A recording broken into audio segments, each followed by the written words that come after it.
तो गाइस मेरा आप लोगों से एक सवाल है, अगर मुर्गी इस किस्म की आवाज़ें निकाले तो इसका मतलब क्या होता है?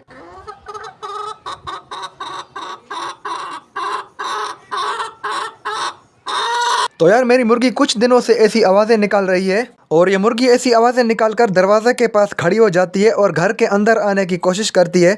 मुझे लगता है कि ये पहली बार अंडा देने वाली है, लेकिन यार जब मैं इसको खुड्डे में बंद करता हूँ तो ये अंडा नहीं देती और थोड़ी देर के बाद ये बाहर निकल आती है। तो यार इसका मतलब क्या हो सकता है, मुझे तो समझ में नहीं आ रहा। तो गाइस अगर आप लोगों को पता है तो मुझे कमेंट सेक्शन में बता देना और यार ये भी बताना कि मुर्गी कितने एज की होकर अंडा देना स्टार्ट करती है।